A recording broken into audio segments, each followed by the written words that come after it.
thank you for joining us for the premiere of Voices in Isolation, Pandemic and Protest. My name is Beth Johnson, Professor of Speech and Theater and Chair of the Visual and Performing Arts Department at Finger Lakes Community College. I'm here to welcome you to a very special opening night. As you can see, the theater is empty, but we have been hard at work collaborating remotely to present an original production.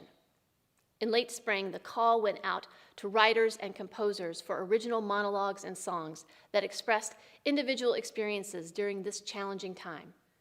What you are about to hear are the reflections of those individual voices, members of the community, students, alumni, faculty, staff, and retirees have taken this opportunity to bravely share their perspectives on this historic moment. The production culminates in a special performance, a multimedia collaboration between FLCC, Nazareth College, and Hobart and William Smith Colleges entitled Chants for Sound and Music. Immediately following the broadcast, please stay tuned for a live talkback session with the cast and creative team. You can email questions to the address below. Thank you again for joining us for the world premiere of Voices in Isolation.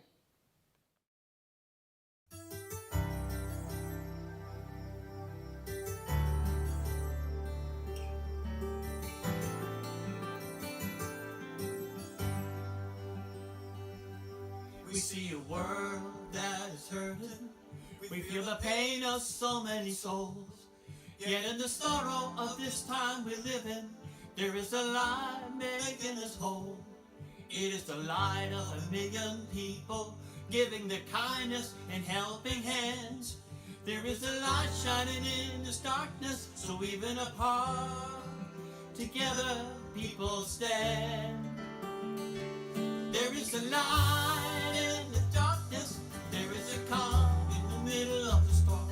There is peace living in the maelstrom. In this coldness, I feel the warmth. There is all amidst this wartime. There is carrying what's hidden from sight. While the mountains stay clear in the sunshine, out of the darkness, there is a growing light.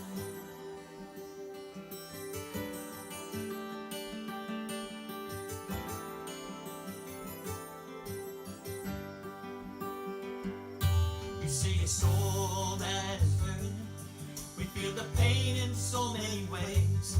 Yet in the sorrow of this time we live in, there is a light every day. It is the light of 1,000,000 people, giving the kindness and helping hands. There is a light shining in this darkness, so even apart, together people stand. There is a light.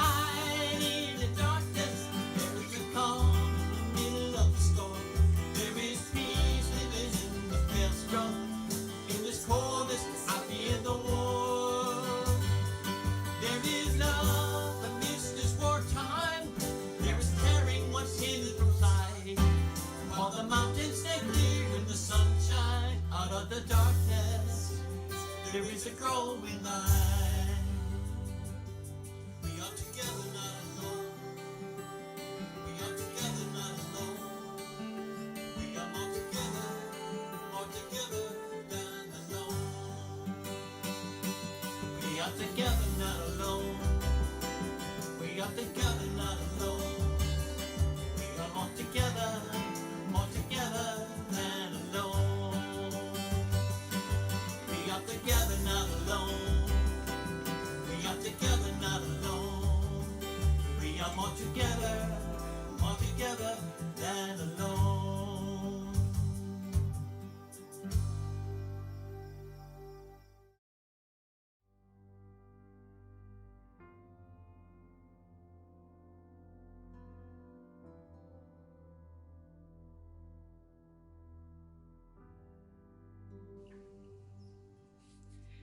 It started off as a joke, really. We sang about it in class. COVID-19 was nothing but a meme to us. Really and truly nothing but a meme to us, I swear. And then the rumors began. Whispers about being sent home and classes going online.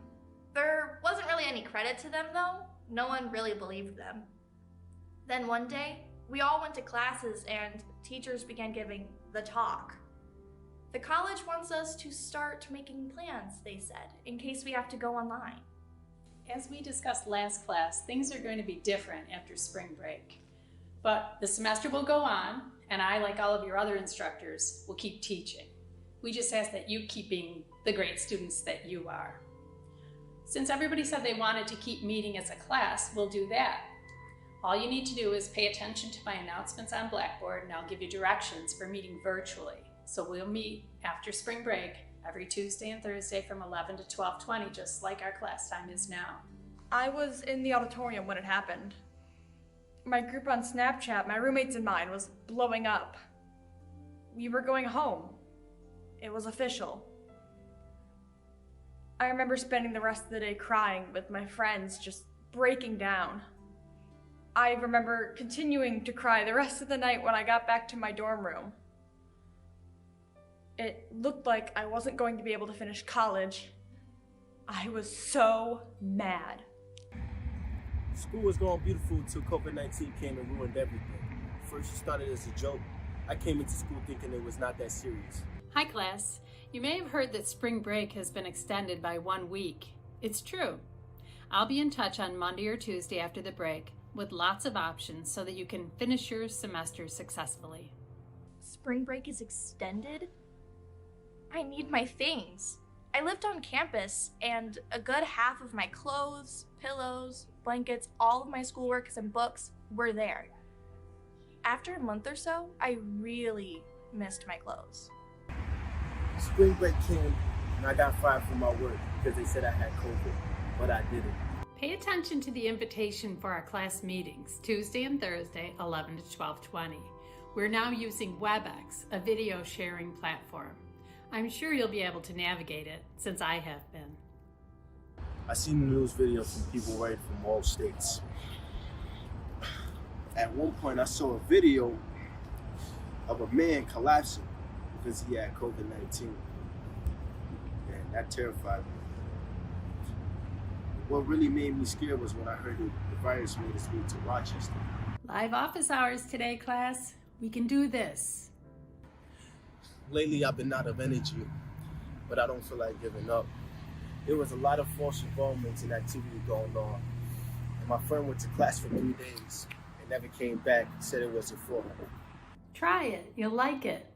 That line is from an old TV commercial for Life cereal. Everybody knew it at the time. In this case, however, I'm talking about WebEx, the video platform we're using to meet as a class for the rest of the semester.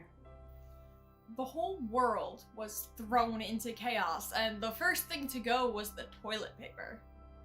Everyone shut themselves inside their houses, except for people who needed groceries, people who thought that the virus was made up as some sort of government conspiracy, and those of us who had jobs that were deemed essential. Myself? Well, I was working at a gas station, because when I thought about the apocalypse, I always imagined being at work. I guess some people still need their coffee and donuts, even while people are dying around them. I've spoken to a couple of you this morning, which was great. Remember, class starts at 11. If it gets to be 11:15 and you can't connect, just email or call me and we'll get it straightened out. Thanks. Online classes don't agree with me. I'm neurodivergent, enough mental issues to choke a horse, and severe ADHD. I can't sit still, I can't pay attention. I struggle with reading on a good day. So how the hell am I supposed to do online classes? We're all going through such a difficult time, I understand. But completing this course will help you deal with what's on the horizon, your future. With COVID-19, I hope the best for people because I personally see what it does to people and it's sad. I'm in my live office hours now. We can talk about the class or about anything else that's on your mind. Everything at home is toxic. How am I supposed to focus on learning with all of the yelling, with the insults? What's the point in asking for help if there's nothing anyone can really do? We're all living in these times. I'll show up. That's all I can do, sitting on the couch that masquerades at night as my bed. I miss my dorm room, and the collection of things I had gathered that I was able to call mine. They said we could go back. Where are my things? Where is my life? Hi, class. I've streamlined the requirements for you to earn a passing grade. By doing this, you'll get credit for the class, allowing you to move forward with your educational goals. If you receive a C- or higher, you can take that grade or choose a satisfactory grade. I ended up having to withdraw from 3 classes, and I had to fight for my federal aid back. It's not too late for you to pass this class and move forward with your academic goals. But here we are. With luck, you'll see me returning in the fall. And until then, you can find me selling coffee and candy to people who won't wear a mask, even with hundreds dying around them, to cops who have the gall to smile at me when they walk in, and to people who support one of those things, but it's not the right one. Overall, I really hope people take this serious. I'm really worried about my family and I'm not too concerned with school, which is not good in any way. I'm looking forward to this virus being destroyed and everyone going back to their normal lives. I care, and I'm here for you.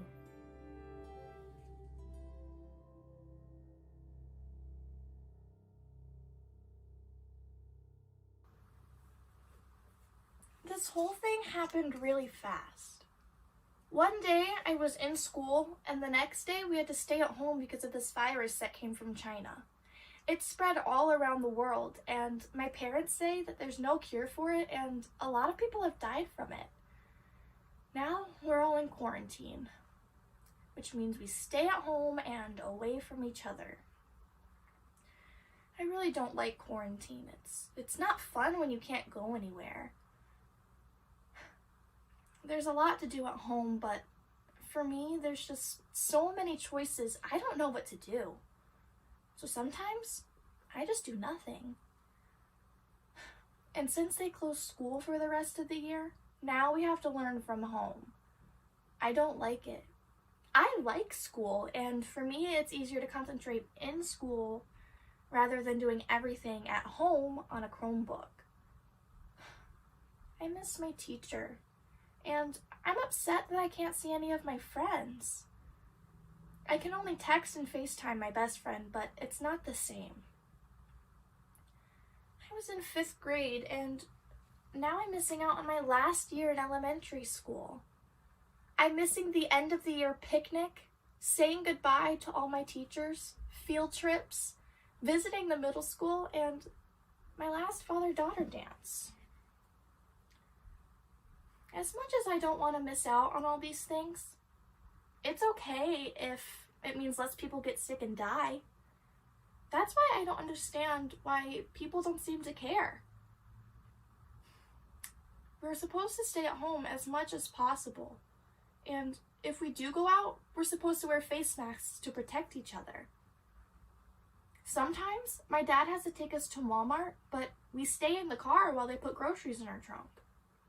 While we're waiting, I see people going in and out of the store with no face masks on. They aren't being careful. Maybe they don't care, or they aren't afraid, but they aren't thinking about everyone else. How come I can miss out on things I'll never get back in order to keep everyone safe, but other people can't do something as simple as wearing a mask?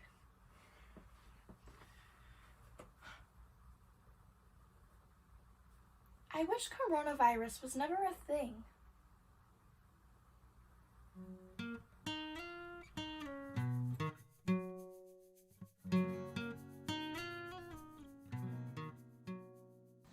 Before this virus thing blew up in March, I was a happy horticulture student, just hanging out in the greenhouse and walking around campus identifying trees.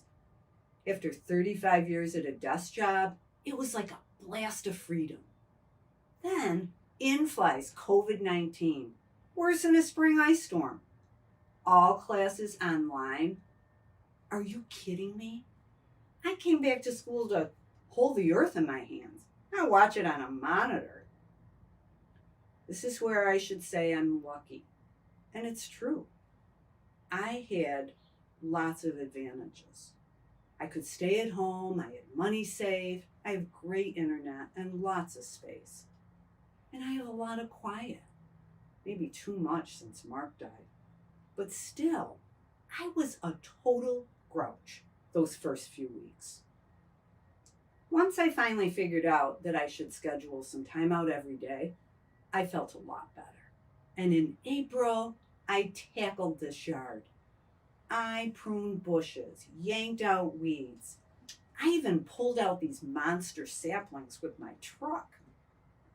And then, by the middle of May, I had the spinach, the lettuce, the peas, all planted. And then at the end of May, class is finally done. I came into this shed looking for a small rake to clear out the raspberries, and I came upon this little bird bath. It was all dusty.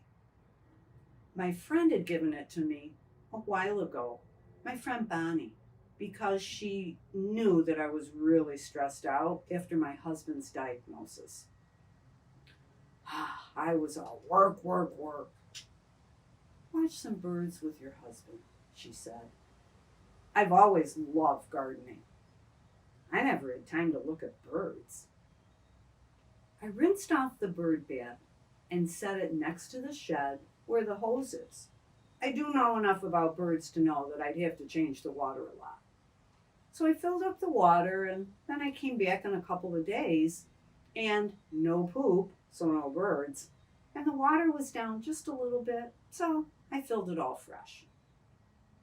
And then, I don't know, I got distracted by something. I think my daughter called, so I dropped everything. And when I came back to put the hose away, I noticed the strangest thing. Not a bird, but a leggy wasp. Now, usually when I see a wasp, I get out of the way because I know its nest is nearby and it's on the offensive and I don't want to get stung. But this was totally different. The wasp had no interest in me. It was almost like I was watching it on TV. It flew down and kind of hovered, and then it landed on the side of the bird bath, dipped its head, and then sipped, and then lifted its head up again, dipped its head back down again, drank some more water, and then it lifted its body up, its long legs dangling, and then it landed down again and drank some more. It almost reminded me of those plastic drinking bird toys, but it was much more elegant. More like a ballerina, just kind of lifting and landing. Who knew a wasp drank water like that? This pandemic has been really hard, but there have been moments like that when I've noticed things that I never took the time to see.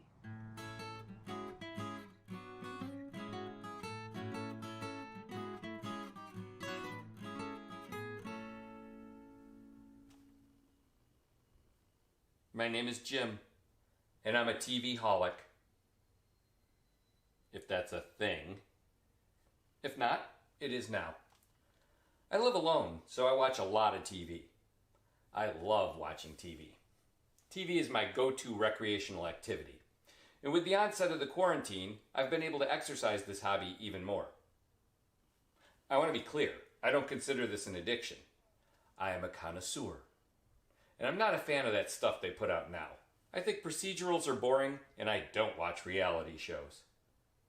That's right, I could care less what talent America's got or what color bikini Kendall Jenner is wearing this week. I love the old shows, from when I was a kid. Shows from a simpler time. I actually thought watching those shows would be therapeutic. Like going back and being nostalgic would be a good way to get away from all this weirdness and help me decompress a little. But as I went from show to show, I started to realize just how many episodes from the 70s and 80s used a pandemic as a plot line.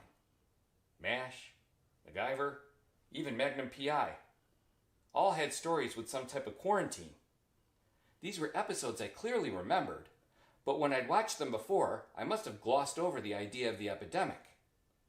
Well, these stories certainly took on a very different meaning this time. Let me tell you, watching them made Jim very uncomfortable. Uncomfortable like watching Chuck Norris try to do a love scene in Walker, Texas Ranger uncomfortable. You know what I mean? Beyond that, I found myself analyzing the behavior of the characters in the shows. I was very critical of the lack of masks and social distancing. Watching MASH, all I could think was, why didn't Hawkeye wash his hands after examining that patient? He's a surgeon. He should know better. And while we're at it, how could he be drinking before doing rounds? And then came all the science fiction shows. Buck Rogers, Battlestar Galactica, and of course, all the Star Treks. Star Trek used the idea of an epidemic multiple times in each of its many series. Do you have any idea how many shows that is? Trust me, it's a lot. I mean, you could put all the pandemic episodes together in one box set and call it the episodes that went viral. You could binge watch that set for weeks. And you know what the kicker is? In every one of those episodes, the doctors discovered the virus, analyzed it, developed a vaccine, tested it on themselves, and cured the crew. All within the course of an hour. An hour! Take out the commercial breaks and it was like 42 minutes. Seriously? I started daydreaming about the possibility of Dr. McCoy curing COVID-19. And then I thought to myself, damn it, Jim, he's an actor, not a doctor. That's when I realized that these shows weren't providing me with what I was looking for at all. I'd been hoping to escape from the real world for a while and hide in a land of make-believe. But the make-believe I found hit way too close to home. I was having more anxiety than George Lucas watching the Star Wars holiday special. From that point on, I decided to stick to pure escapism. Something that had no foot in our present reality. Something like Gilligan's Island. Yes, that simple story of 7 castaways shipwrecked on a tropical island. A skipper, a first mate, a millionaire, his wife, a movie star, a farm girl, and a professor. A professor. A scientist. A scientist who on more than one occasion cured an epidemic using a couple of vines and a coconut. Is there no God?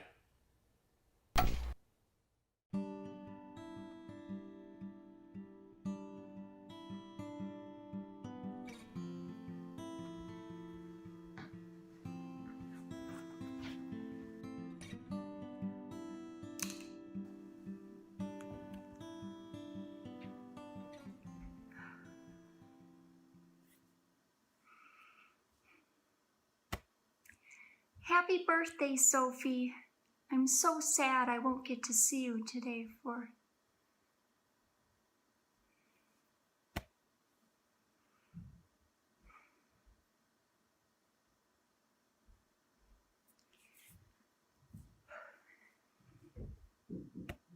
Sophie, the big number 5.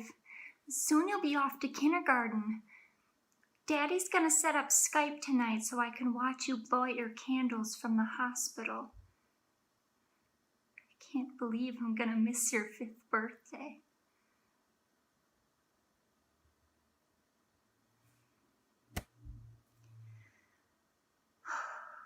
Okay. Keep it together.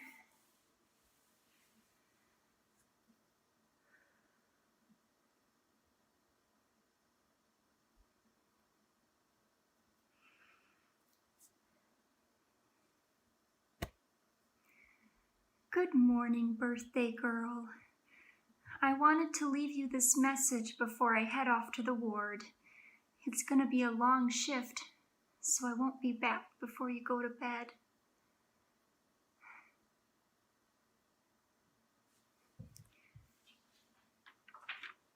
I got the drawing you slid under the door last night. Is this you and Daddy cooking in the kitchen? Thank you for taking care of Daddy. You're such a big girl. I can't wait till we can eat together as a family again. I'm so tired of hospital food and takeout.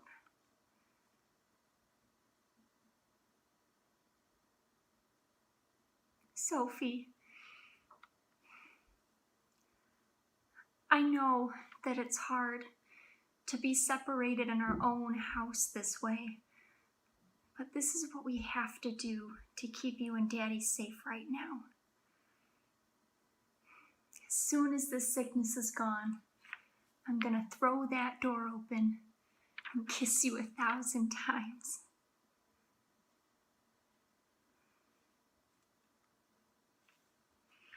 Okay, here we go. Happy birthday to you. Happy birthday to you. Happy birthday, dear Sophie. Happy birthday to you.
There's a meme floating around out there with 3 frames, all identical. The drawing is of an artist alone, painting at his easel. The first frame says, artist before pandemic.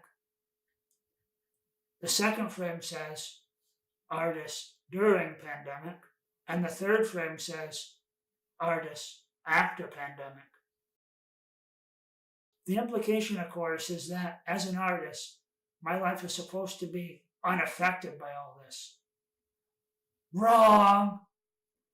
There's this idea that artists are strange little creatures who don't fit in with the rest of the world, and so they continue just not fitting in during this difficult and horrific time in our history.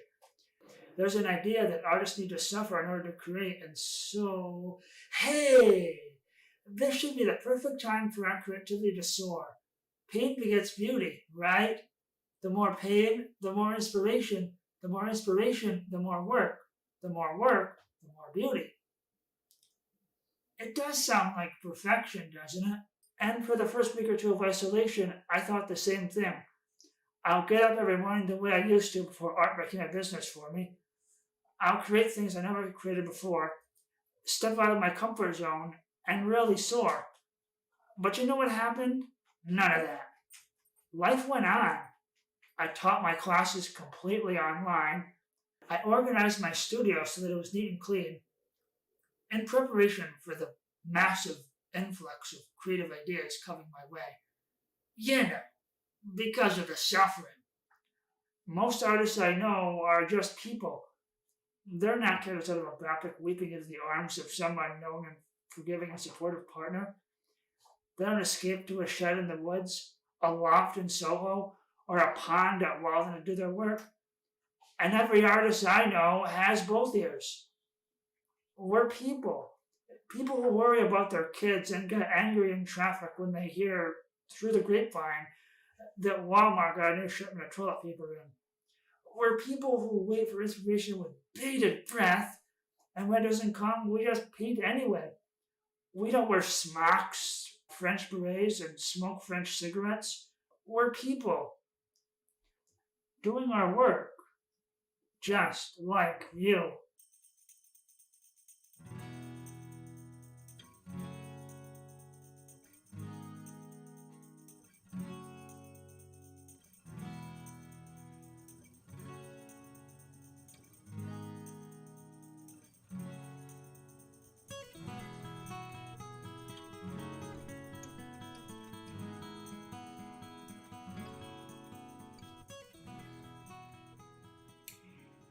wrong for not wanting this to end?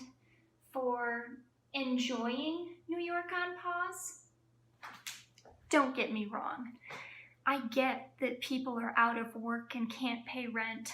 I get that supply chains are breaking down and that soon we may all be vegetarians. I get that people have kids and that online schooling isn't for everyone. I get it all. But I like being home. I like being socially distanced. I like the loss of most deadlines and the fact that I get to be in my default position, home. And I don't mind the masks, and I don't mind the lack of traffic. And I don't mind the fact that dog walkers seem genuinely glad to see me when I sit on the porch and say hello as they pass by a safe distance away. I am an introvert. There, I said it.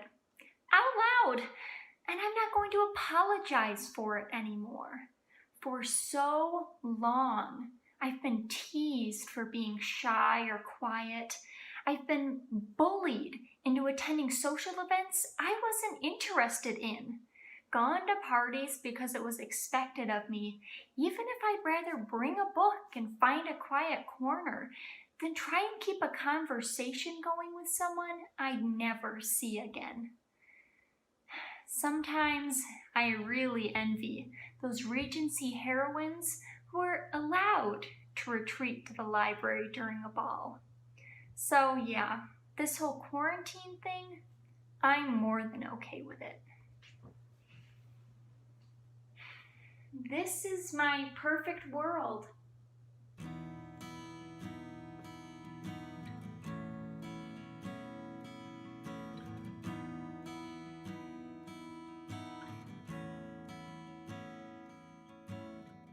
Hey, buddy. Sorry I didn't answer the phone at all the last couple days. I'm really, really, really sorry. I'm not mad at you, so please don't think that. It's been a bit hectic here, and I couldn't bring myself to talk to anyone. So here's a note. Yeah. Here's a note. So the other morning, I woke up at 6 a.m. to my father sobbing because of his tooth, the one I keep telling you about that needs to be removed. No oral surgeon was willing to see him because they didn't have the right equipment to do any procedures right now. Our regular dentist put him on a painkiller a couple days ago. Why can't I just say this out loud on the phone to her? The painkillers our dentist gave him affected him so much that the other morning he was completely incoherent, and we had to call 911 because my mom and I thought he might be having a stroke. Well, he thought he was dying. Maybe I should tell her that? Mom and I had already decided that he was not going to the hospital unless he was literally going to die, but we knew that wasn't the case.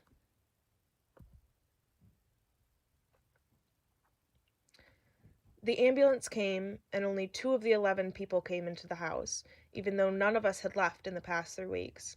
It was understandable, but we didn't know what to do, and we needed help. Thankfully, it was just the painkillers reacting poorly in his body, and he pretty much had a massive panic attack, which, combined with the tooth pain, just sent his brains off the chart, I guess. You know Dad is undoubtedly a grouchy man at times, but Maddie, seeing him in that much physical and emotional pain was one of the hardest things I've ever done. Calling the ambulance for your parents is something no one ever wants to have to do. He's okay now, and thankfully Dr. Smith is an amazing woman. She somehow found an oral surgeon to get his broken tooth out, so we don't have to worry too much about him. Or me, for that matter. We're still crazy as always, but we're doing fine. So that's why I haven't picked up your calls or responded to anything. I really am so sorry, but I know you'll understand.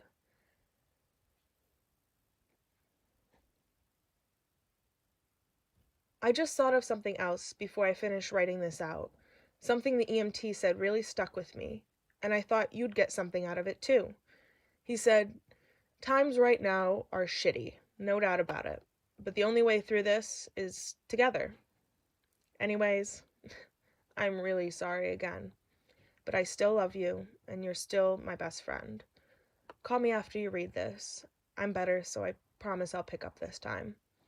I just needed to write this out to you instead of saying it on the phone.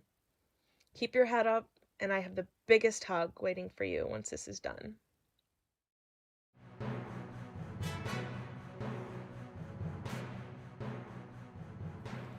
In 1938 or 1933, depending on how you define created, Joe Siegel created Superman. To keep the series fresh and alive, he introduced new elements every 6 months or so, adding to the mythology surrounding the character. After guiding Superman through the 40s and 50s, times of enormous change in the world, Siegel decided to throw in the notion of a completely contrary universe, called Bizarro World, circa 1963. In this world, every norm of the Earth was turned upside down and inside out. The legion of superheroes fought for evil. Batman's counterpart, Bat-Zarro, deemed the world's worst detective, sported a futility belt filled with cigarette butts. Garbage men delivered trash to homes, and of course, scientists shot rockets into the ground. Tragically, sometime in 1986, the hideous sorcerer, Mr. McZiptic, causes Bizarro World to implode, never to be heard from again except in Earth parodies of SNL and Seinfeld. For a while here on Earth, despite our usual wars, terrorist attacks, and a modicum of civil unrest, and unspoken acceptance of racial inequality, things are humming along pretty well. There was even talk that there was a black president. Then, in 2016, a comet strikes the Earth, and weird changes begin to ooze into and then out of the once thought of almost extinct cottage cheese-looking underbelly of the American society. It was a subtle slime, but a slime nonetheless. At first, there were feeble efforts to contain it. Then, quite literally, acts, small and large, of Congress to impede it. Nothing could stop it, really. And just when people responsible for its rise started getting a bit queasy, it morphed into Bizarro World 2. This was then exacerbated by a multiplication ray that came in the form of COVID-19, a weird, politically neutral scourge similar but not quite like the typhoid or the Black Plague. The MP ray itself was undeftly wielded by an earthly reincarnation of Mr. McZiptic in the guise of an American president during the second most famous Ides of March 2020. This new Mr. McZiptic 2 tripped early and often and misfired, setting off a chain reaction that was ultimately the dawning of the first Bizarro spring. Almost immediately, renowned doctors became villains. Scientists with PhDs and years of experience in grinding out the scientific method were found to be liars and conspiratists of the worst sort. Policemen committed crimes, and even healthy, educated people went to parties to get sick. There was one time, on one particular day, when a governor sued a mayor over wearing masks while wearing a mask. Journalists throughout the land remarked that this second coming of Bizarro World would have made the harsh, wizened old Bizarro 1 leader weep with tears of contemptible glee. Me not so unhappy, he'd say. As the cycle seemed perpetual, Earthlings became hopeless. Then the cycle became more perpetual. Overlooking the fact that they had paid close attention to DC Comics number 97, September 1986, or The Wizard of Oz, they would know that Bizarro 1, through Mr. McZiptic, destroys himself and his planet. But of course not before he unsaves his own son by rocketing him off into another planet with a collapsing core. In the end, a vaccine and the definitive oyster of Mr. McZiptic 2 may be a better solution for the Earth's people who presently carry the onus of dual citizenship in two worlds.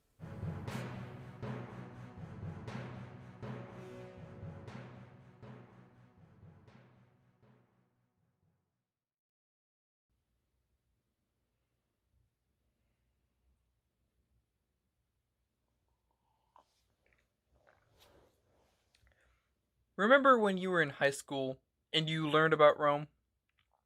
It was this incredible empire.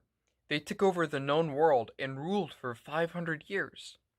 Everyone thought it would last forever. But it didn't. They were overthrown by groups of barbarians, beaten by tribes of uneducated people with no training. How could that possibly happen? It happened because the barbarians didn't cause the fall.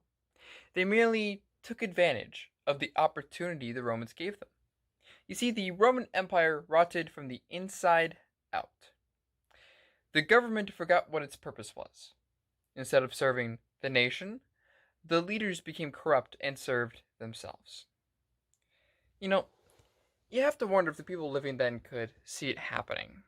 Were they aware that things were falling apart? Did they notice? Or did they just assume it was part of the ups and downs of living? I mean, did they joke about it after coming home from a long day's work? Tough day at the office, ignorantus? Well, everyone is arguing about religion. The poor have their panties in a twist about their living conditions. The Gauls are bitching about discrimination. And now there's some Antonine plague that is going to come and wipe us all out. Same shit, different day. Hey, is dinner ready yet? They're sacrificing Christians tonight, and I don't want to miss it. You know, I think we're the Romans now. I mean, when you look at how our government has been handling the pandemic, you have to wonder, don't you? Instead of listening to and serving the people, our leaders are pointing fingers and arguing and throwing tantrums like petulant children. Hundreds of thousands of people are dying. How does our leadership respond? By ignoring the advice of experts, undermining anyone trying to save lives, and firing anyone who attempts to help, and then claiming, could have been worse. Our nurses and doctors don't have the supplies they need to help people. Does our commander-in-chief prioritize that need? Oh, no. He's too busy having a pissing match with Twitter, because they questioned one of his posts. Oh, not to worry, though.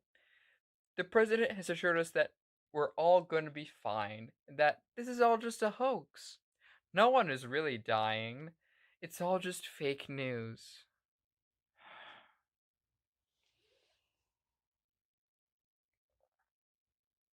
This is all like a bad comedy sketch. I watch it and I think, okay, now everyone will have to see that we as a nation are in big trouble. That we are on a runaway train with no one at the controls. Yeah, not so much. Apparently there is always someone willing to drink the Kool-Aid. Or, in this case, the bleach. And we all know how well that worked out for the Romans. How are the lion feedings, dear? Not like the good old days, but the Emperor himself was there. Oh man, that kid could really play the fiddle. Cue the violin music.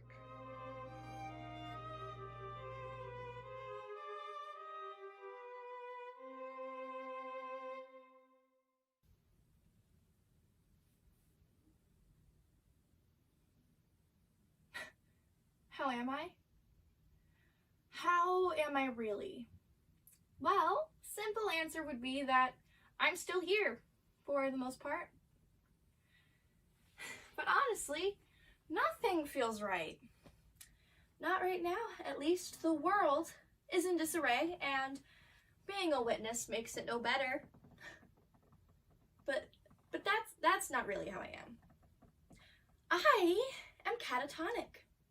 Frozen in time, left alone with my thoughts for so long that I'm crippled. Solitude wasn't meant for me. My menacing thoughts made sure of that. The virus isn't my biggest enemy. I am my biggest enemy. The self-deprecating thoughts are my biggest enemy. How am I supposed to be? Everything I need is out there while I'm stuck in here with everything I don't want. The mean voices in my head heightening fears already being aggravated by the world. How am I supposed to make it through this? Fighting so hard to not let depression be my Achilles heel this time, only to be failing miserably? I won't make it. Not this time, and definitely not alone. Send help. Send anything, because I'm stuck.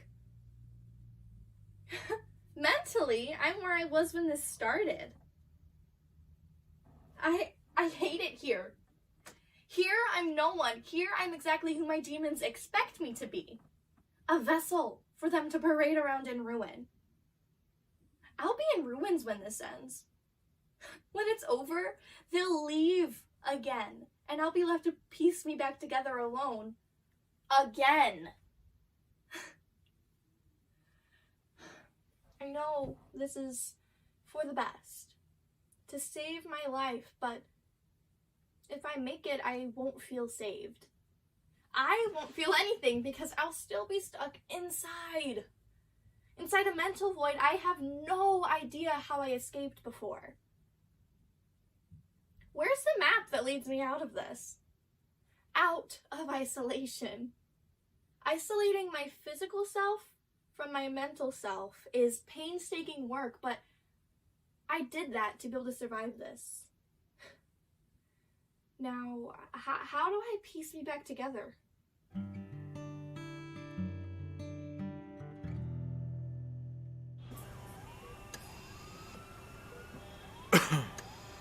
Can't breathe.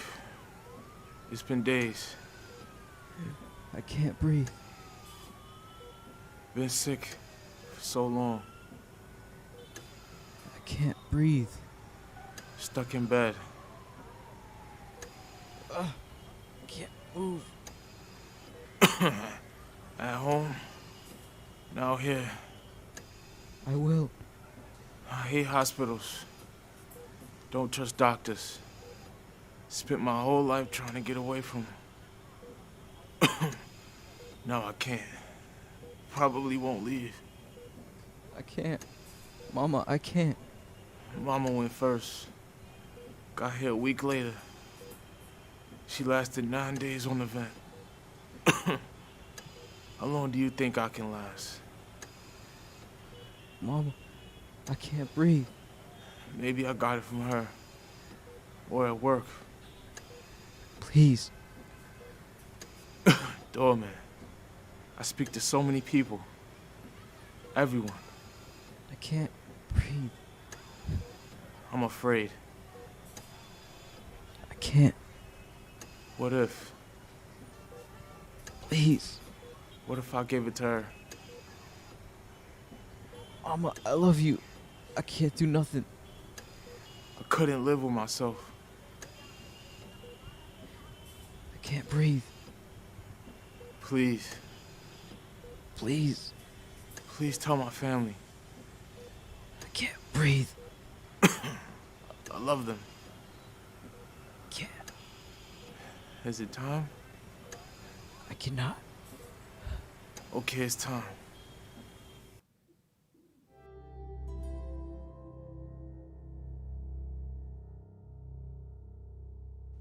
They gassing them babies just like they did us.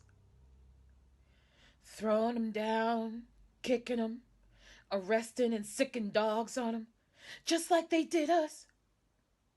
I tell you, 73 years under God's eyes, and the only thing that has changed, the only thing that seemed to waver, is that we found a better remedy to get the blood up out of our clothes. I remember when we used to throw our dresses away because the stains were so rich before we started wearing all black. But maybe it's something in the water that's changed.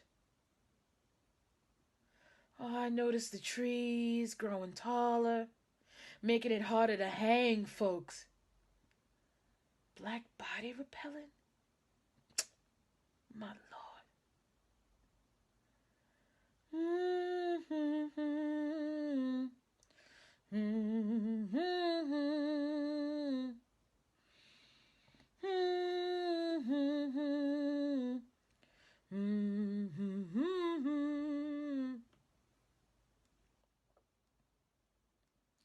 And I feel guilty.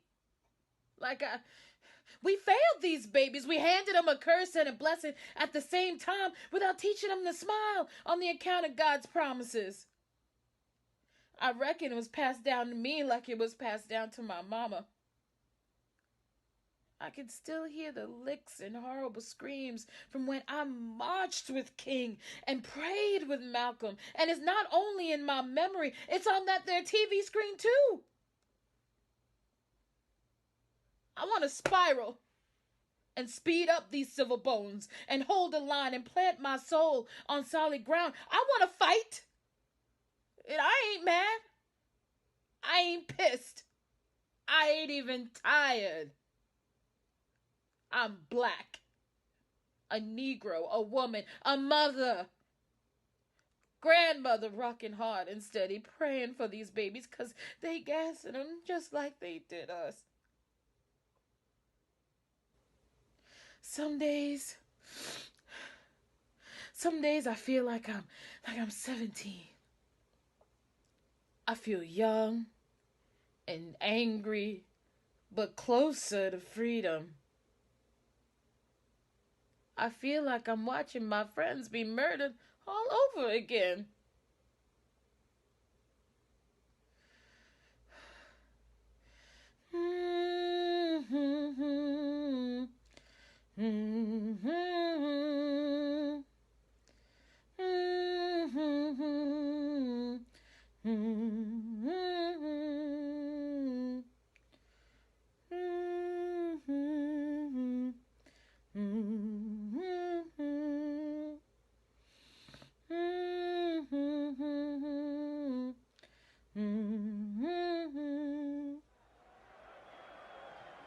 Every single time.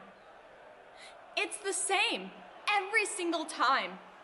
They hate and we allow it. They discriminate and we allow it. They murder and we allow it.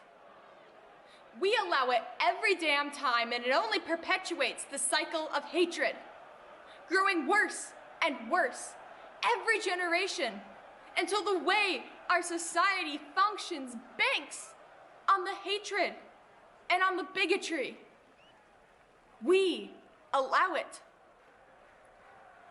until we don't, until we stop and we think and we see that maybe, just maybe, we shouldn't be treating other human beings this way. So we speak up.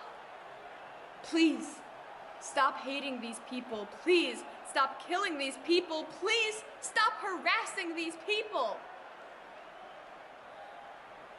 We ask for basic human decency.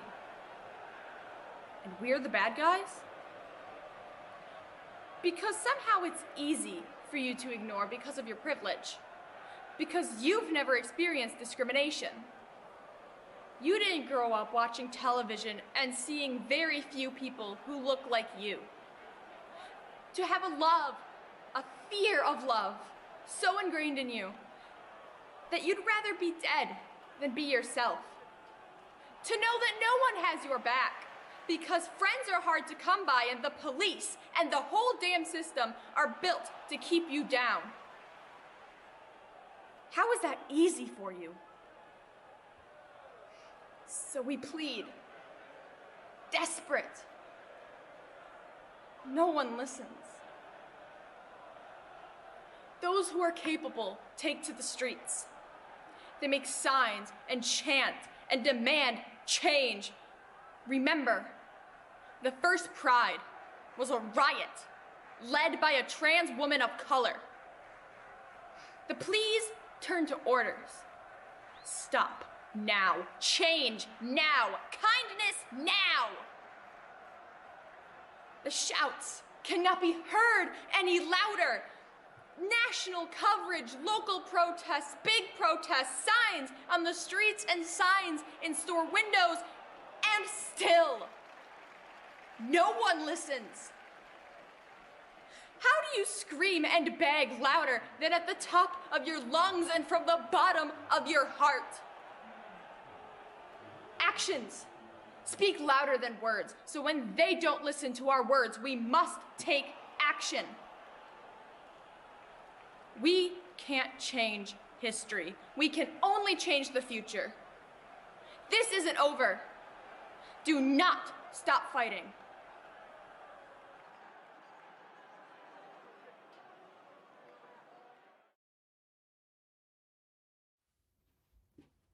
Hi, everybody. This is Kristen Shiner McGuire from the Rita Collective and Nazareth College School of Music. Chants, for Sound and Movement, is a multimedia composition initially conceived as a tribute to the creative collaborations of John Cage and Merce Cunningham. In the summer of 2020, Steve Green had an intuition for a new piece, generated by chants procedures and improvisation, characterized by reflective ambience and lots of silence. Steve began a series of discussions with David McGuire about how such a piece might be realized. Very early on, it became clear they were imagining an ensemble from which emerged the possibility of a multimedia ensemble. Choreographer Donna Davenport joined the project in the late summer, and with this, the piece began to evolve towards its current form. The sound of chants is derived from a basic pitch set of 5 notes from which a number of short motives are designed or improvised. In the piano part, the I Ching is also involved in shaping the order of these gestures so that no 2 performances are the same. The movement of chants is derived from a list of choreographic parameters chosen in advance by the dancers to be realized as they will. The dancers, students of Davenport's dance composition seminar, are arranged as a number of small ensembles whose members perform individual interpretations of the elements they have chosen, but also come together once in unison movement. The choreography also references the sound, and vice versa, with the inclusion of stillness. The visual range of chants is consummated by lighting designer Mark Wenderlich and videographer Matthew Thomas, whose skill imbues this recording with a resonance of a live performance. Chants is about the cultivation of attention and grace as we search for balance in the face of the unpredictable.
I don't know if you want to turn your camera on.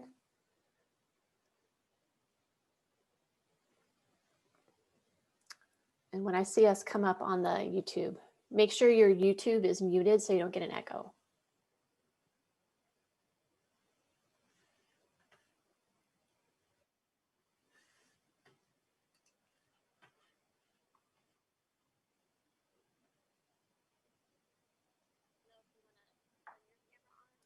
And we're live. Thank you so much, everybody, for watching. And I want to take a special moment to thank all these wonderful people that are with me tonight as part of the talkback. We have some questions already, but if you have questions that you want to send in, you can send them to the email, which is the voices.in.isolation@flcc.edu, or the chat as well. We have people monitoring the chat on YouTube. So I'm going to start, I think, with, because the audience might not be aware of this, but this is the first time that these people got to see the final cuts of the work they did, except for perhaps the very last number. They might have gotten to preview the Chance musical collaboration, but for all of these people, this was a first viewing for them, as it was a premiere for the audience too. So just in general, particularly as musicians, writers, actors, did what you see tonight alter your perception of the work we had done before, what we did in rehearsals, or what you had read before? Were there any revelations or reinterpretations of the work? Go ahead, Cindy. Unmuting. Hi, everybody. First of all, I'd like to say to Jules, thank you. You did an absolutely wonderful job with the piece that I wrote. It was wonderful to watch, to see your work, see the words that I wrote come to life, and I thought, Jules, that you did a great job doing it. So thank you for that. And to the rest of the cast, you also did wonderful jobs as well. But it was really very special to hear what I had written given life. Thanks. Any other writers get a new take on their work based on what they heard?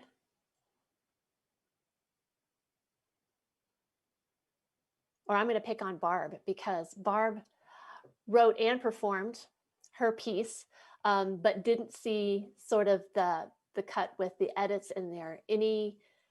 Definitely we worked together on the piece throughout, and it kind of changed from draft to draft. But then in the edit, any revelation? Well, it was wonderful seeing the lilac bush and the still shot to the bird bath, because, flat on, you just saw the bird bath next to me, but to see that shot from above, I thought it really helped. And the wasp, I loved the wasp.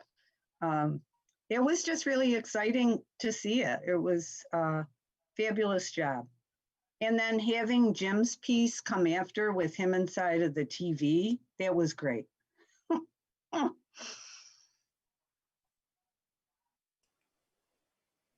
How about one more thing? When the first time I read this for Jim and for Beth, it really read like an essay. And the feedback that they gave me that time helped me to go back and revise. And then I met a few more times online with Beth, and just the suggestions that you gave and practicing it and trying to make it not an essay, because it's not an essay, it's a monologue, really helped me a lot. So it was a really wonderful experience, and I'm very grateful that I got to participate. Yeah, we kind of have two sets of people here, right? We have writers that performed their own work, which gives you a little bit more control. And then we have writers that had someone else perform their work, which is, where you don't have any control. And we have our youngest writer, Lainey. So I don't know if Lainey wants to share sort of her reaction to watching somebody, who is not your age perform that, or anybody else who had their work performed by somebody else. I think that everyone did a really good job, and I really liked how even mine was performed. And I think it was really cool to see all of the different performers and all of the different writers doing something, because it's a challenging time, and I think it's fun to see the different people with different feelings on it. Thank you. So the piece that probably had the biggest change was the keep teaching piece, which Maureen and Gayle and Buddha was here a while ago. I hope that Buddha comes back. The three of them worked together on it. They worked in Google. They had to shoot a lot of things on their own and try to submit it. And it was maybe, I don't know, Jem, you can speak to, was it possibly the most challenging of the pieces to work on? What was, Gayle and Maureen, what were your reactions to seeing the keep teaching?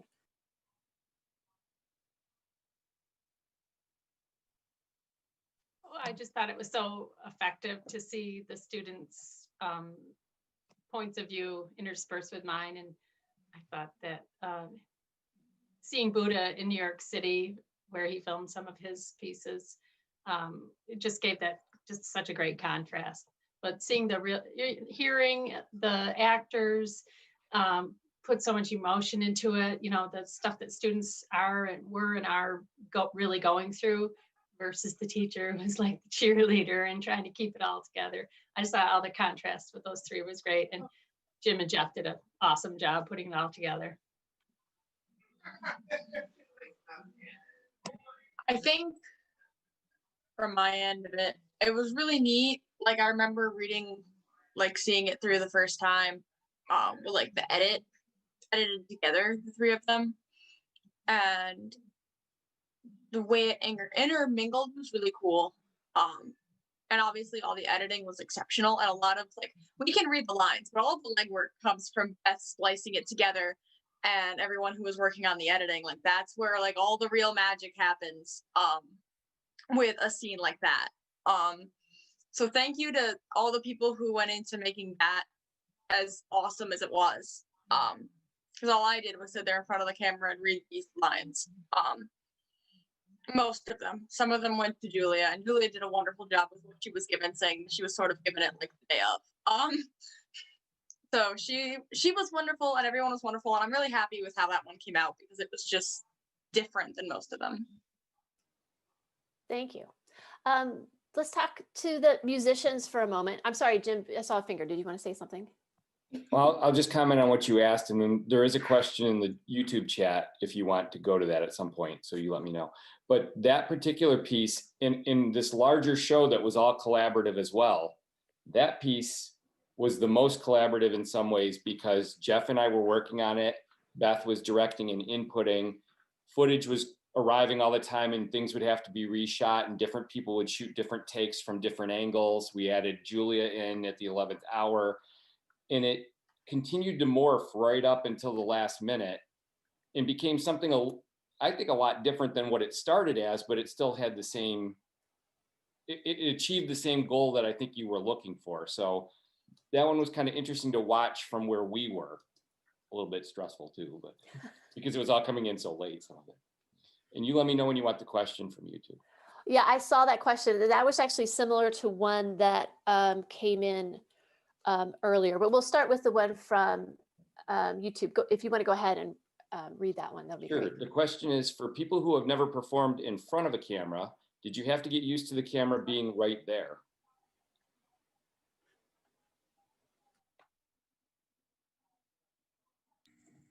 Yes, definitely.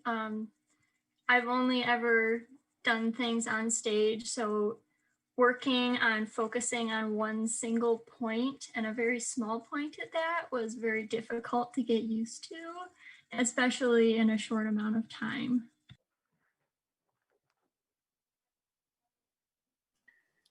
I had to figure out how to unmute. I also wanted to say yes, because I was originally actually given a different piece, and then I ended up working on just my own piece because of time and some other stuff.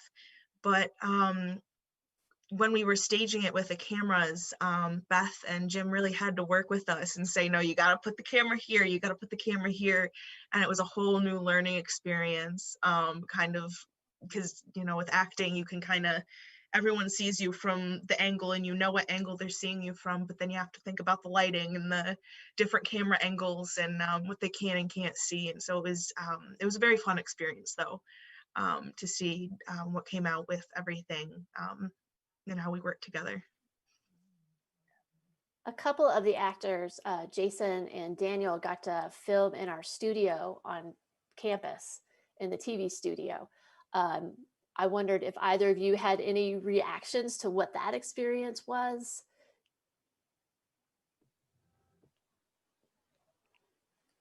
I have performed in front of a camera a few times, so that wasn't as sort of stressful as I had a teleprompter, and that was right in front of the camera. So I was just looking at all of these words, and the camera was behind it, and I just had to output the information as soon as I was inputting it.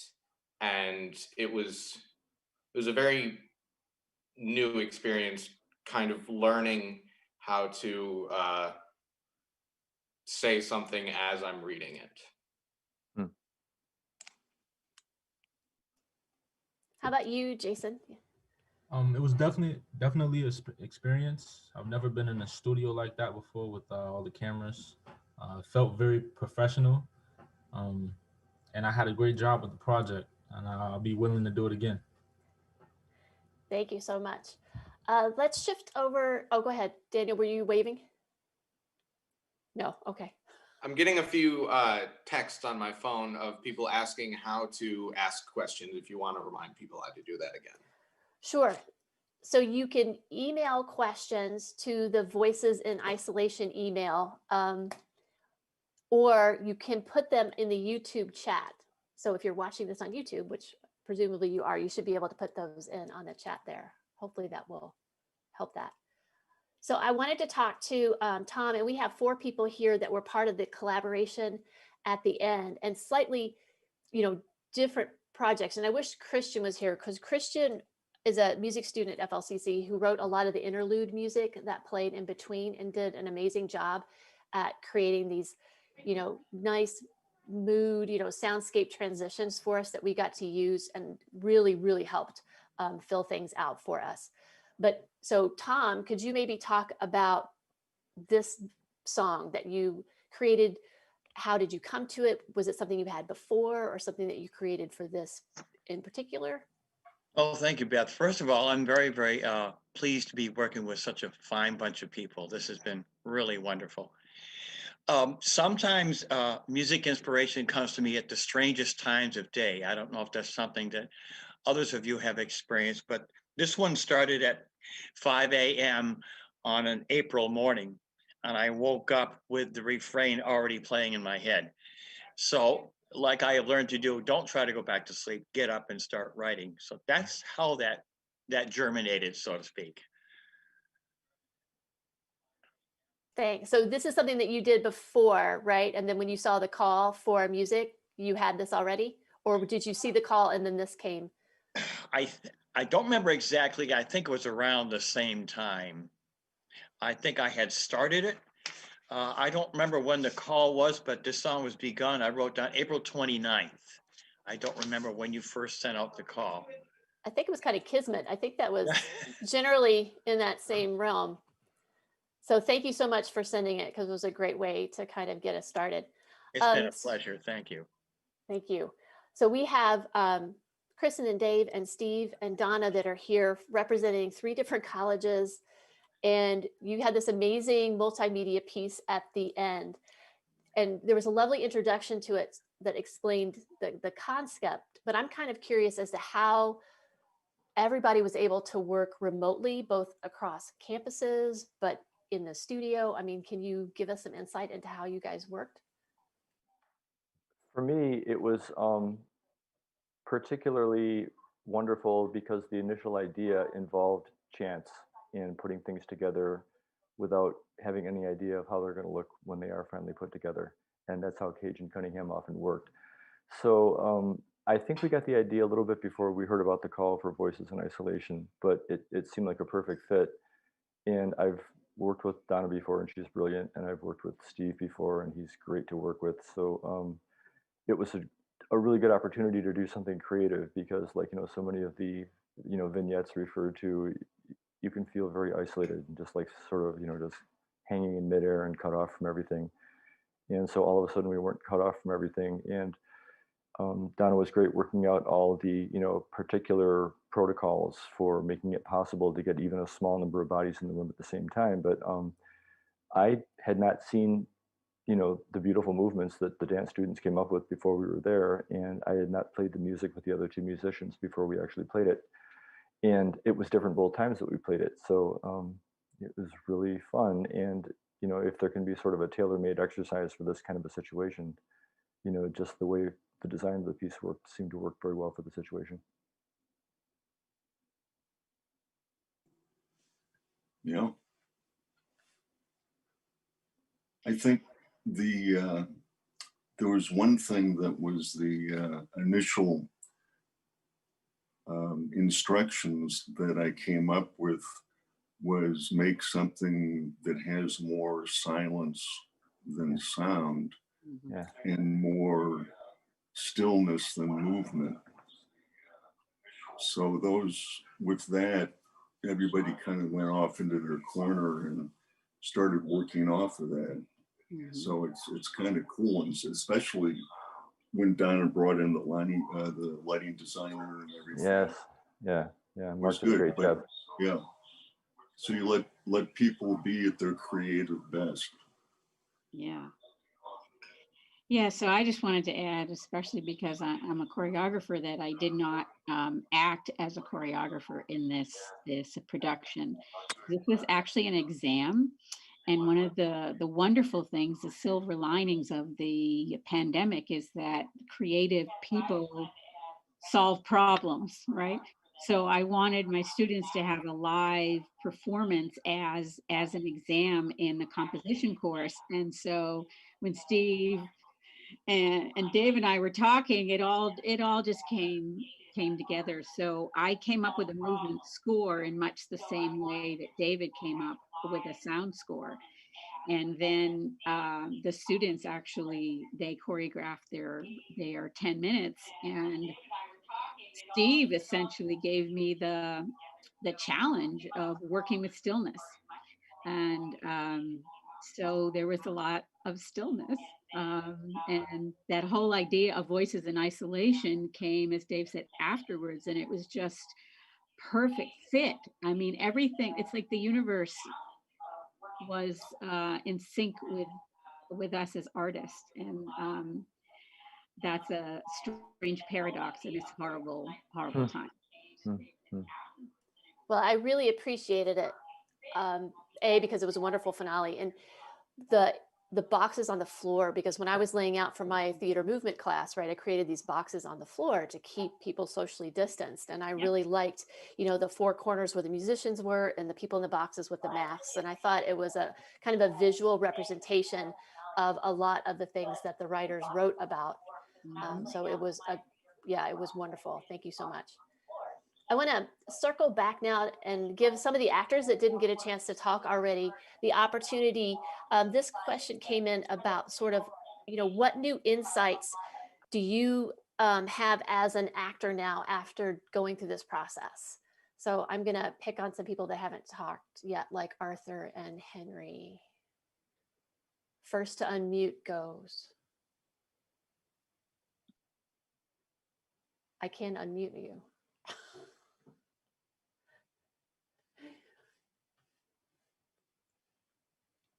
No one? Anybody else want to jump in on, what insights you have as an actor now? I had a conversation, not really a conversation, an interaction with my dad before the show. And he asked if the stage nerves were setting in. And I was like, well, not really. Because it was weird. I'm so used to just being jittery and anxious, but feeling on top of the world right before the curtain opens. And I recorded these pieces, and after I record a piece, I'm always, no matter how good I actually do, I always feel like I could do better. So it was this anticipation of waiting for these to premiere to see if I actually did good watching it, and not just from the perspective of being on the other side. And so it's a really weird experience to not have only to have that time after the fact, before it premieres, to think about it instead of just getting that like live feedback of, oh no, don't worry, like that was fine, like it wasn't as bad as you thought it was, versus waiting and waiting and waiting, and then no nerves. Like I was just sitting there and I just clicked on the link to YouTube and I was like, this is fine, and that's unusual. Yeah, I found myself very I'm a normally very anxious person, and before this premiered, I just felt nothing but excitement to watch all of it come together, because I had only seen the takes that I had done and sent in, because it was just me. It was by myself or with Beth recording them. And then so I didn't get to see anybody else's. So when it all comes together, you didn't I didn't know what was going to happen and how things were going to look. So it was just a whole new thing to for me.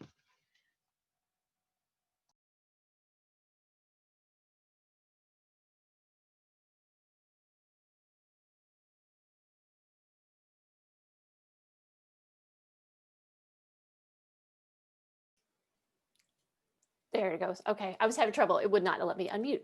I see a question that came in the chat about how did you select your pieces for the show? And another question that was emailed about how did the sort of the original vision change, right, as the project went along. I will say that we used pretty much everything that came in. There were a couple that came in maybe too late to be in the process, but we used essentially what came in, because I wanted the show to be as inclusive as possible, not just in terms of people could participate in it from anywhere, but that we included as many voices as we possibly could.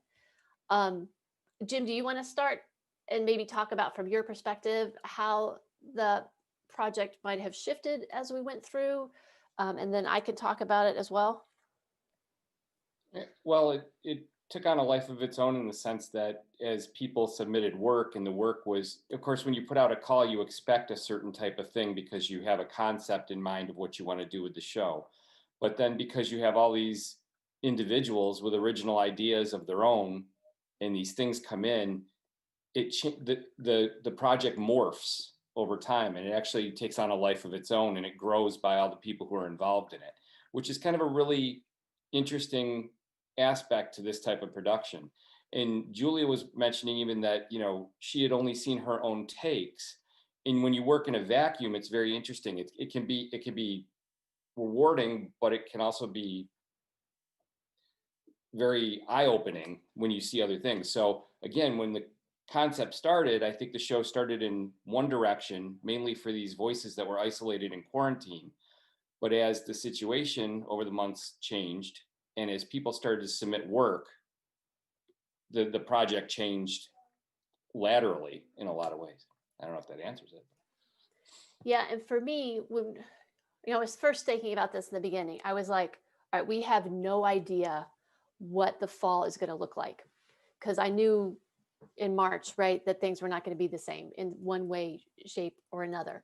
So when Jim and I talked, we were like, all right, possibly we'll have a reduced audience in the auditorium, but some people won't want to come in, so we need to be able to broadcast it, right? Because we have to broadcast, we can't use a lot of licensed material because there were not at that point, publishing houses weren't thinking about live streaming, and so there wasn't a way to get rights to things to stream at that point. That has changed in the last couple of months for sure. So I guess for me, the biggest shift was the narrowing of the focus once we knew that this is going to have to be basically all remote because of just how things progress through the summer. But in like the concept as a whole, I think kind of stayed and held fast. But of course, we had no idea what people were going to submit. So it was a risky process. It was an exciting process. But I'm glad that that all of you got to participate and that it came out the way that it did, which brings me to a question that I have to you as writers. Again, I'm going to come back to the writers. The call went out in the spring and now it's in the fall. if you had to write something now, right, about our life in the quarantine life, Black Lives Matter, post-election, I mean, would it change the way your piece is or no? And feel free to jump in. I guess the question is, what would you write now if you wrote something?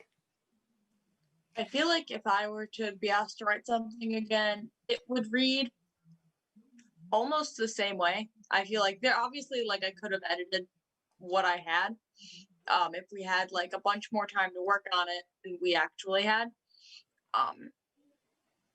But at least my pieces, like my quarantine piece, was very personal, and so there, and like reflective back on something that already happened. So it's not much, it wouldn't change with what's happening now necessarily, because those things still happened to me and that was still how I felt. Maybe I just had more experiences than I did by the time I submitted it. Like I talked about, I didn't know what the fall was going to look like because I wasn't here yet. And the protest piece just remains super relevant, I think. It's not calling out a specific protest, it's just a call to action. So I think it holds up even as like the consistency of these protests go up and down. Awesome. Cindy, I saw you unmute. Sure. The piece that I wrote really reflected where I was. It's a slice of life at that particular moment in time. And although it reflects pretty much my attitude throughout most of New York on Pause, which was, I'm okay with this. As it has continued, it's been surprising to see how my own ups and downs have been, and the fact that, here we are now 8 months later. And I think if I wrote another piece now, it would simply reflect the length of time, and the fact that in some ways I'm still very much okay with this, and in other ways I'm chafing at the bit. It really just kind of, as things have moved on, certain things have remained. I'll be honest with you, I've read more books this year than I think I've read in any year before, because it's been it was wonderful that you put Julie with the book, because that's been my year. And I think if I wrote something now, it probably would reflect that piece, and the fact that I have been able to escape, as it were, into these other worlds. And what Jim did with the escaping into the TV was pretty much what I've been doing, escaping into the books. So I think that if I were to write it now, it would reflect more of that, but there's a lot of it that would remain the same. Okay, thank you. Jim or Lainey, I'm looking through the faces to see, and we have Maureen and Barb too, and Tom. Yeah, I'd love to hear Tom's playlist now as the song keeps going on. Who wants to jump in first? I'll go ahead. Okay. It seems to me that this whole production is like a snapshot of all the good that is happening that we need to notice more. There's so much uproar in the news about the bad stuff that's happening, but it really is so much good that's going on. With, again, like I said, this is a snapshot of that sort of thing. People working together, not alone, or working together while they are alone. Somehow it's happening in so many beautiful ways. Now, I would say, continue, my friends, to lead with love and never give up. Awesome. Thank you. Thank you. Anybody else? Jim or Lainey? Sure. I think that something that I would write differently is something good, because a lot of my piece was focusing on most of the negative stuff, and I think that now that I've done more of online school, I think that maybe I would write something about being more creative with online and school and everything like that. Nice. That's a good perspective. Anybody else, writer-wise? How about go ahead, Barb. I think the piece that I wrote is a particular voice at a particular time, and I don't know that I would change that much, but over the summer, I did a lot of voter registrations, and I also participated in some monitoring of all of those long lines of the absentee, or not the absentee, but the people that voted ahead of time, that stretch of time we had before Election Day. And it was such a powerful experience to see people managing COVID and also managing to get out the vote. I think I would write a piece about that because it was a really exciting thing to be a part of. Gayle. Kind of bouncing off that a little bit.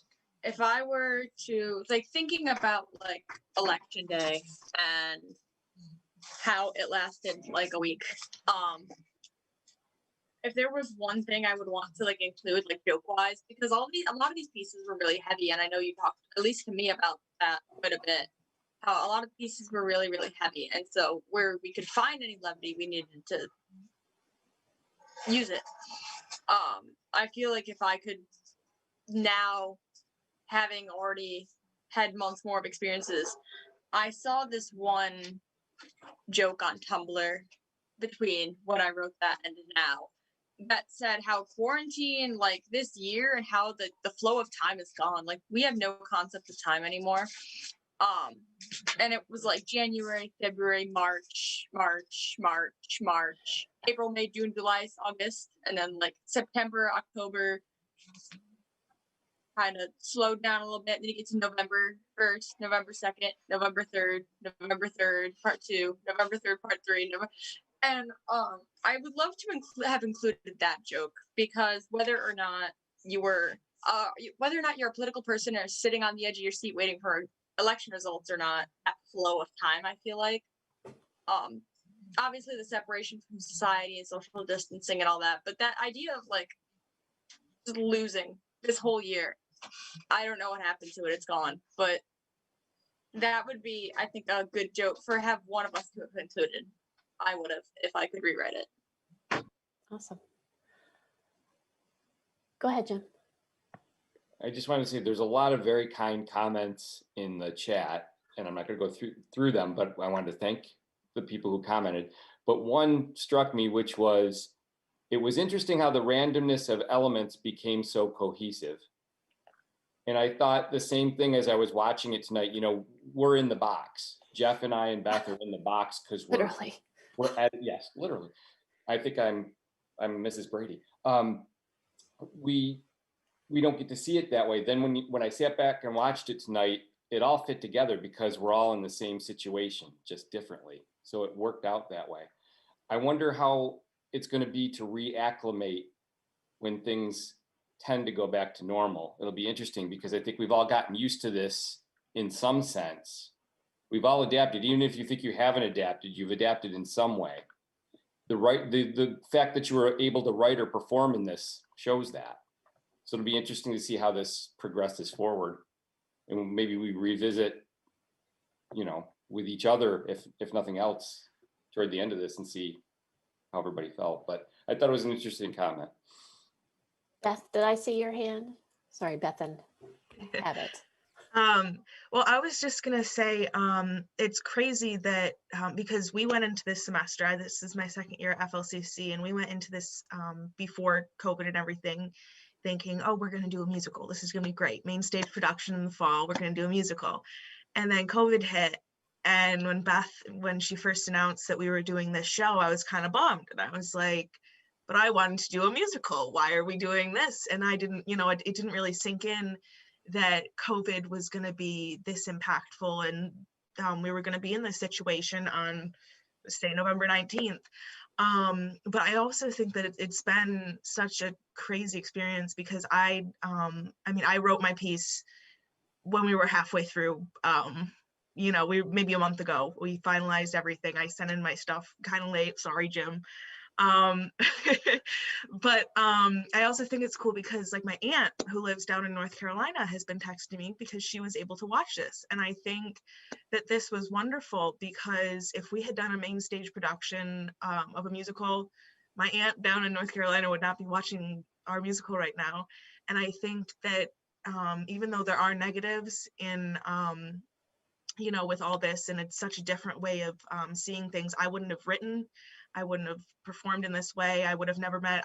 This is the first time I'm seeing some of these faces tonight on Zoom. And, you know, well, thank you all for helping us with this. And it's just crazy that we never would have gotten this experience if this bad thing hadn't happened. I just thought that was really cool to share. Thank you. What about my collaboration team from Chances? Any plans, any thoughts about what might come next? Well, one of the things that occurred to me when I was listening to people talk, I mean, these moments in some ways are, I mean, unprecedented or puzzling or even excruciating, but I think we're going to have a hard time, or we will be hesitant to relinquish them. We're being shown things about ourselves that are very rich, if painful and difficult, or maybe not painful and difficult. I mean, like just adjective of choice, but we're going to be thinking about this for a long time. It'll make a difference. And I'm not sure what else to say about that, but it's a really strange, rich, odd time. I mean, the way history often is. And future plans, Donna has, and Steve have talked about doing this again sometime, resurrecting this piece and having it be something different. So I'll let them chime in. Yeah, I just wanted to say that the piece is actually 20 minutes long because the score is actually 10 minutes. And so what you all saw was just a little excerpt.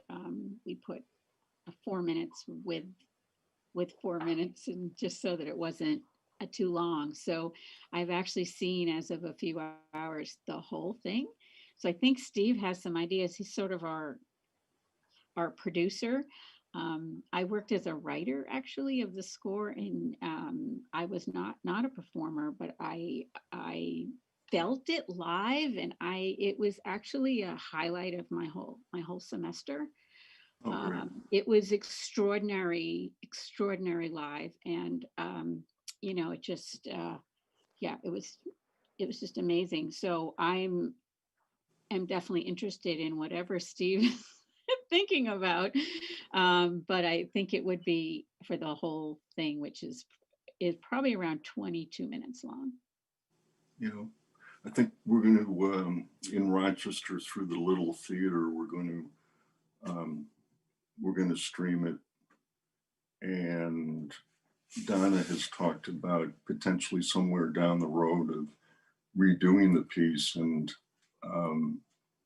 with some of the dancers that she knows, and which is kind of nice about the piece, is that it can be replicated in different ways. So we're accepting all grants. I just wanted to add that I really appreciated hearing and seeing everything.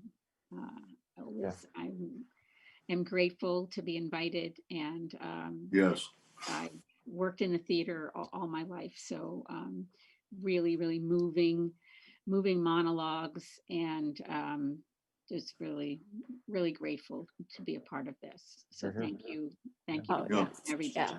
Well, thank you guys. It is wonderful that the colleges were able to collaborate with one another in this way. And again, that's something that may or may not have happened, right? If we had been in a different situation. That's right. All right, just a little bit more and then we'll be done. But I have a couple people that have been so quiet. I really want to give you the opportunity, Henry, Arthur, Jason, maybe to add in, you know, maybe it's, you know, what's it like to perform without a live audience? Because that's a really, you know, acting into the void a little bit. I mean, what was this like? You know, how is this different from other things you've done? Anything that you want to share? Go ahead, Henry. Well, for me, I mean, this is like my second show online completely that I've done. I mean, the first show that I did, I actually provided my voice. So this was the first online show for me. that the people actually got to see not only hear not only my voice, but also got to see me in person. So that was something added on from the last show that I did. And Henry's an alumni. He's gotten 2 degrees from FLCC. So he was a theater alumni. And then what was your other degree? I apologize, I forgot. Oh, my other degree was in teaching assistance. Awesome, awesome. Jason or Arthur? I had never done an online show, so this was entirely a new thing for me. In fact, I had never performed before a camera. And I'm so used to performing live that I usually, like having that connection between me and the audience. I can, when I tell what is obviously supposed to be a joke in the script and hear what the audience, reacts. If they don't react at all, so that way I know, okay, this audience doesn't like this kind of humor. Or if they just die laughing, I know, okay, they like this. I probably should do something like that. Here is kind of difficult.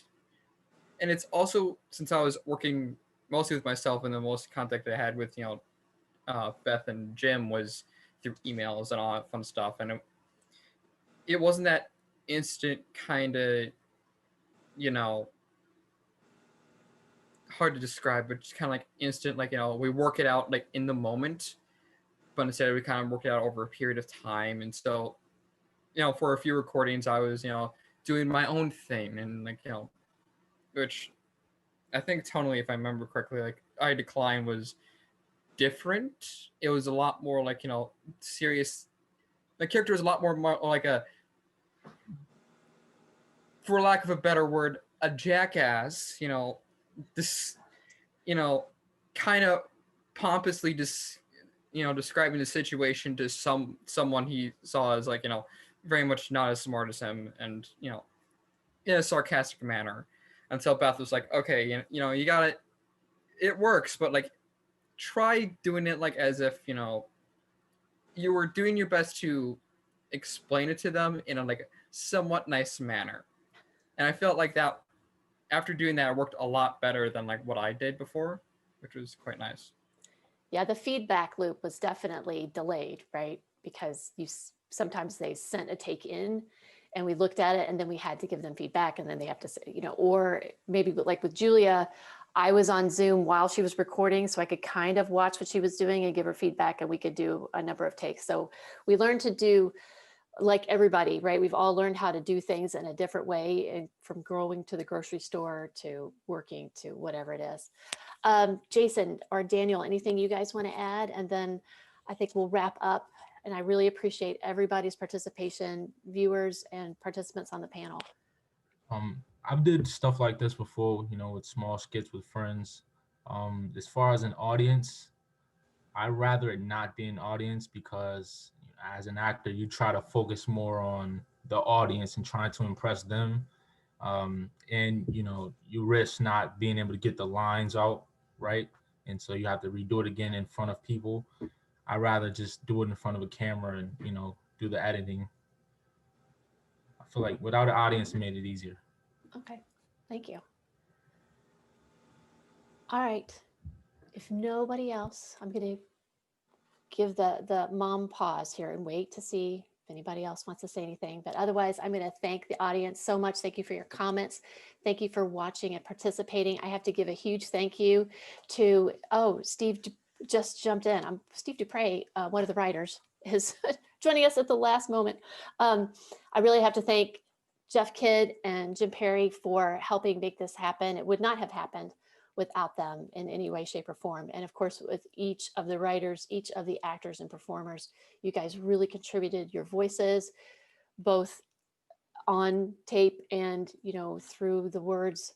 Thank you. And the music was such a wonderful plus. If anybody sees Christian, please give him a thank you. Steve, I don't know if you got to see your piece or not, but thank you for joining us. You're muted, but thank you for sending your piece in.